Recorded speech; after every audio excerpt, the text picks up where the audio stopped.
नमस्कार, मी सागर जोशी. TV9 मराठीमध्ये आपलं स्वागत. आणि आता घेणार आहोत विविध क्षेत्रातील महत्त्वाच्या बातम्यांचा वेगवान आढावा. 36 जिल्हे 72 बातम्यांमधून.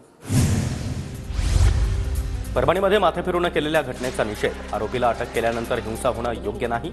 परभणी हिंसाचारावर मुख्यमंत्री देवेंद्र फडणवीसांची प्रतिक्रिया. परभणी हिंसाचार प्रकरणी वेगवेगळ्या कलमांतर्गत एकूण 8 गुन्ह्यांची नोंद, तर 50 जणांना अटक. यामध्ये 9 महिलांचा देखील समावेश. IG शहाजी उम्मा यांची माहिती. खासदार संजय जाधव, फौजिया खान यांच्या वक्तव्यामुळे परभणीतला प्रकार. संजय जाधव, फौजिया खान यांनी माफी मागावी, मेघना बोर्डीकर यांचा आरोप. फडणवीस मुख्यमंत्री होतात तेव्हा जातीय तणाव निर्माण केला जातो. भाजपचे माजी खासदार अमर साबळे यांचा आरोप. परभणीतील घटनेवर बोलताना अमर साबळे यांच्याकडून उदाहरणासाठी भीमा कोरेगाव, कोपर्डीच्या घटनांचा उल्लेख. परभणी प्रशासनाची चौकशी झाली पाहिजे. सरकारचं धोरण परभणीच्या घटनेला कारणीभूत. अंबादास दानवे यांचा आरोप. परभणीमध्ये व्यापारी महासंघाचा बाजारपेठ बंदचा निर्णय मागे. अंबादास दानवे यांच्या आश्वासनानंतर व्यापाऱ्यांचा निर्णय. बाजारपेठ खुली होणार. व्यापारी महासंघाचे अध्यक्ष सूर्यकांत हाकेंची घोषणा. परभणीमध्ये झालेल्या दगडफेकीमध्ये छोट्या व्यापाऱ्यांचं मोठं नुकसान. शिंदे गटाकडून व्यापाऱ्यांना मदत. परभणी शहरामध्ये कालच्या तणावपूर्ण वातावरणानंतर आज शांतता. परभणी शहरामध्ये पोलीस आणि SRPFची गस्त. पोलिसांनी आतापर्यंत 40 आंदोलकांना ताब्यात घेतलं. जालन्याच्या मंठा शहरामध्ये दुपारनंतर व्यवहार सुरळीत सुरू. आंबेडकरी संघटनेने बंद पुकारून काढला होता निषेध मोर्चा. जालना परभणी महामार्गावर आंबेडकरी संघटनेचा रास्ता रोको. परभणी घटनेच्या निषेधार्थ घोषणाबाजी करत रास्ता रोको. पोलीस बंदोबस्त तैनात. परभणीतील घटनेच्या निषेधार्थ धुळ्यामध्ये वंचित बहुजन आघाडीकडून निषेध. दोषींवर कठोर कारवाईची मागणी.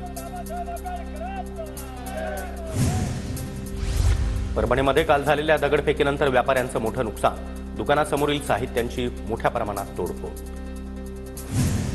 परभणीतील घटनेच्या निषेधार्थ नांदेडच्या धर्माबादमध्ये बंद. बंद दरम्यान अनुचित प्रकार घडू नये यासाठी पोलीस बंदोबस्त तैनात. मस्साजोगमधील संतोष देशमुख हत्या प्रकरणातील आरोपींवर कठोर कारवाई व्हावी. हत्या प्रकरणी मुख्यमंत्र्यांशी बोलणार. पंकजा मुंडेंचं वक्तव्य. संतोष देशमुखांची हत्या राजकारणातून नव्हे, व्यवहारातून. धनंजय मुंडे यांची प्रतिक्रिया. कुणीही यात राजकारण आणू नये, मुंडे यांचं आवाहन. सरपंच संतोष देशमुख हत्येच्या निषेधार्थ उद्या बीड बंदची हाक. सर्वपक्षीय आणि सर्व समाजांकडून बीड बंदची हाक. देशमुख यांच्या हत्येमुळे बीड जिल्ह्यात रोष. संतोष देशमुख हत्या प्रकरण अतिशय चुकीचं. संतोष यांचा खून जसा झाला तशीच शिक्षा मारेकऱ्यांना व्हावी. आमदार सुरेश धस यांची मागणी. बारामतीमध्ये शरद पवारांच्या वाढदिवसानिमित्त अनोखा बॅनर झळकला. मंदिराच्या चाव्या पुजाऱ्याच्या हाती गेल्यानं विठ्ठलाचं महत्त्व कमी होत नाही, बॅनरवर आशय. जळगावमध्ये शरद पवार गटाच्या पदाधिकाऱ्यांचे पोलीस अधीक्षकांना निवेदन. आमदार गोपीचंद पडळकर, आमदार सदाभाऊ खोत यांच्याविरुद्ध गुन्हा दाखल करण्याची मागणी. अजित पवारांसाठी 22 तारखेला बारामतीमध्ये सत्कार सोहळ्याचं आयोजन. रॅलीसह जाहीर सभा देखील होणार. अजितदादा गटाच्या सर्वच मंत्र्यांना निमंत्रण असणार. अमरावतीमध्ये भाजप आमदार प्रताप अडसड यांना शुभेच्छा देण्यासाठी कार्यकर्त्यांची मोठी गर्दी. मंत्रिपदासाठी माझी इच्छा, मात्र अंतिम निर्णय पक्ष घेईल, अडसड यांची प्रतिक्रिया. संजय राठोड यांना मंत्रिपद मिळावं यासाठी राष्ट्रीय बंजारा परिषदेकडून महाआरती. अक्कलकोटच्या स्वामी समर्थ मंदिरामध्ये महाआरती. कुडाळ आणि मालवण तालुक्यातील धार्मिक स्थळांवर लावलेल्या अनधिकृत भोंग्यांवर कारवाई करा. आमदार निलेश राणे यांची सिंधुदुर्ग पोलीस अधीक्षकांकडे निवेदनाद्वारे मागणी. रत्नागिरीच्या लांजा राजापूरमध्ये ठाकरे गटाच्या पदाधिकाऱ्यांचे राजीनामे. राजापूर विधानसभा मतदारसंघातील पराभवाची नैतिकता स्वीकार, पदाधिकाऱ्यांचे राजीनामे. ईव्हीएम असेपर्यंत मी निवडणुकीला उभा राहणार नाही आणि ईव्हीएमच्या माध्यमातून कधीही मतदान करणार नाही, राष्ट्रवादीचे आमदार उत्तम जानकर यांची घोषणा. इंदापूरमध्ये ईव्हीएम विरोधात शरद पवार गटाचं आंदोलन. ईव्हीएम हटाव, देश बचावच्या घोषणा. आगामी सर्व निवडणुका बॅलेट पेपरवर घेण्याची पवार गटाची मागणी. शरद पवारांच्या वाढदिवसानिमित्त कुंजीरवाडीमध्ये महाविकास आघाडीकडून ईव्हीएम हटाव जनजागृती मोहीम. ज्येष्ठ नागरिकांचा उत्स्फूर्तपणे सहभाग. पाटण तालुक्यातील अब्दरवाडीमध्ये ईव्हीएमच्या समर्थनात ठराव. ईव्हीएमवरच मतदान व्हावं, ग्रामस्थांचा ठराव. पुण्याच्या भोरमध्ये आमदार शंकर मांडेकर यांनी अधिकाऱ्यांसोबत आढावा बैठक घेतली। नागरिकांच्या समस्येकडे अधिकाऱ्यांनी लक्ष देऊन प्रलंबित कामं तात्काळ पूर्ण करण्याच्या सूचना। भाजपचे माजी आमदार प्रमोद जठार यांच्या उपस्थितीमध्ये रिफायनरी समर्थकांची बैठक। रिफायनरी प्रकल्प राजापूरमध्ये व्हावा यासाठी बैठक। लासलगाव बाजार समितीमध्ये कांद्याची आवक, निर्यात शुल्क रद्द करण्यासाठी लासलगाव बाजार समिती केंद्र सरकारकडे पाठपुरावा करणार। सोलापूरच्या कृषी उत्पन्न बाजार समितीमध्ये कांद्याचे दर घसरले। मागील आठवड्याच्या तुलनेमध्ये 10 रुपयांनी कांद्याचे दर घसरले। सोलापूर कृषी उत्पन्न बाजार समितीमध्ये कांदा लिलावातून 40 दिवसामध्ये 360 कोटी रुपयांची उलाढाल। दर वाढले नसल्यानं शेतकरी वर्गातून नाराजीचा सूर।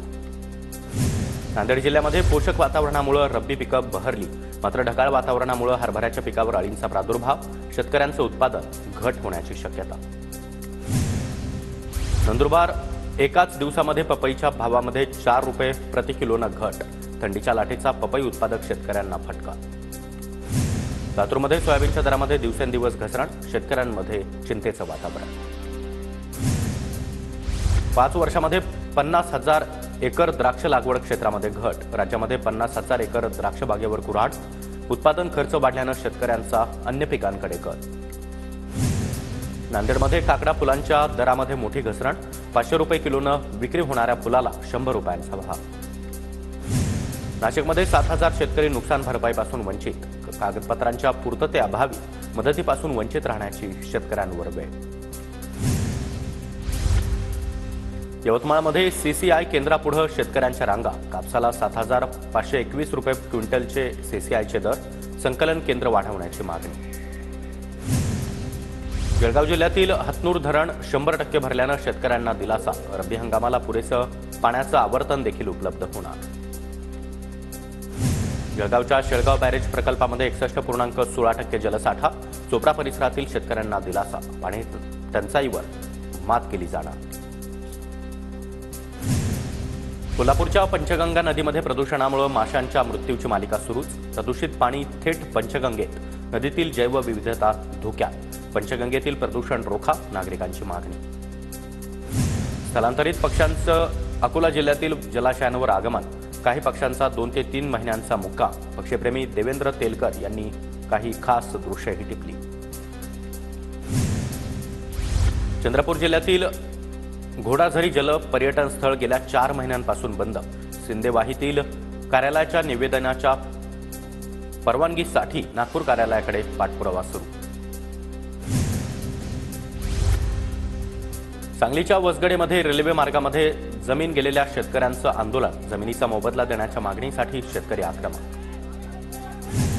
पिंपरी चिंचवडच्या मोशीमध्ये आंतरराष्ट्रीय कृषी प्रदर्शन, अत्याधुनिक यंत्रसामुग्री एकाच छताखाली पाहण्याची संधी शेतकऱ्यांना मिळाली। इंदापूरमध्ये आमदार दत्तात्रय भरणे यांच्या हस्ते 52व्या तालुकास्तरीय विज्ञान प्रदर्शनाचं उद्घाटन, भरणे यांनी विद्यार्थ्यांसोबत संवाद साधत विविध वैज्ञानिक प्रयोगांची माहितीही घेतली। लातूर महानगरपालिकेच्या मोफत सिटी बस सेवेसाठी महिलांना स्मार्ट कार्ड घ्यावं लागणार, 1,500 महिलांनी स्मार्ट कार्ड घेतलं।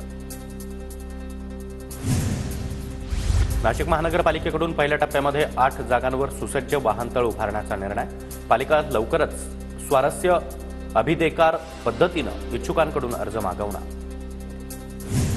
साताऱ्याच्या माण तालुक्यातील मालवडीमध्ये खंडोबा आणि महालक्ष्मीचा रथोत्सव उत्साहामध्ये संपन्न, रथोत्सव पाहण्यासाठी भाविकांची मोठी गर्दी। मालवणमधील सिंधुदुर्ग किल्ला तटबंदीच्या संरक्षणाबरोबरच रोषणाईनं उजळणार, नारायण राणे यांनी केंद्रीय पर्यटन मंत्री गजेंद्रसिंह शेखावत यांची भेट घेतली, किल्ल्याच्या संवर्धनासाठी उपाययोजना करण्याबाबत पर्यटन मंत्र्यांचं आश्वासन। वाशिम जिल्ह्यातील शहरांना सीसीटीव्ही कॅमेऱ्यांची प्रतीक्षा, रिसोड वगळता अन्य शहरांमध्ये सीसीटीव्ही कॅमेरे नाहीत, कॅमेरे लावण्याची नागरिकांची मागणी। साताऱ्यातील कास परिसरामध्ये एका हॉटेलवर रेव पार्टीतील व्हिडिओ व्हायरल, पार्टीनंतर राडा झाल्याची देखील माहिती। सातारा पोलीस अधीक्षक समीर शेख यांच्याकडून प्रकरणाची चौकशी सुरू। धाराशिव जिल्ह्यामध्ये बोगस औषधांचा साठा सापडला, मिथ्रल फॉर्म्युलेशन कंपनीच्या 14,790 गोळ्या सील केल्याची माहिती, अन्न प्रशासन विभागाकडून 200 गोळ्यांचे नमुने घेण्यात आले।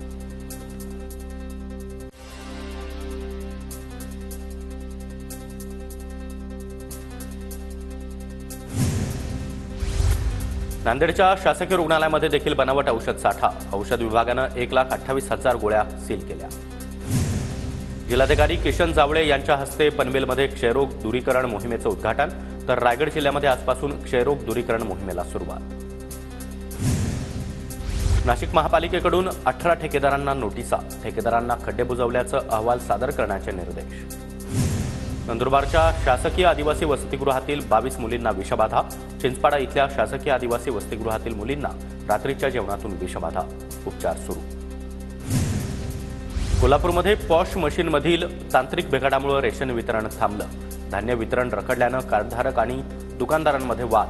वारंवार सर्व्हर डाऊन होत असल्यानं नागरिक संतप्त. कोल्हापुरातील काळमवाडी धरणाची गळती काढण्याचा कामाला अखेर मुहूर्त. जानेवारीपासून गळती काढण्याचं काम केलं जाणार. नाशिक विभागामध्ये 9 महिन्यामध्ये बसचे 120 अपघात. 22 जणांचा मृत्यू तर 196 जण जखमी. चालकाच्या चुकीमुळे सर्वाधिक 46 अपघात. नाशिकमध्ये राज्यपालपदी नियुक्तीचं आमिष दाखवून फसवणूक. संशयित आरोपी निरंजन कुलकर्णीच्या घरामध्ये 7 लाख रुपये सापडले. नाशिक पोलिसांकडून नागपूरच्या चौघांची चौकशी सुरू. अमरावतीच्या छायानगरमध्ये एनआयएची छापेमारी. 35 वर्षीय तरुण ताब्यात. राजापेठ पोलीस स्टेशनमध्ये तरुणाची चौकशी सुरू. सूत्रांची माहिती. नागपूरमध्ये घरगुती गॅस सिलेंडरमधून अवैधपणे गॅस चोरी करणाऱ्याला अटक. आरोपीकडून 14 गॅस सिलेंडर आणि 1 व्हॅन जप्त. नंदनवन पोलिसांची कारवाई. नागपूरच्या लक्ष्मीनगर चौकामध्ये स्पा सेंटरच्या नावाखाली देह व्यापार. गुन्हे शाखेच्या सामाजिक सुरक्षा विभागाच्या पथकाकडून महिलेला अटक. 3 महिला आणि एका मुलीची सुटका.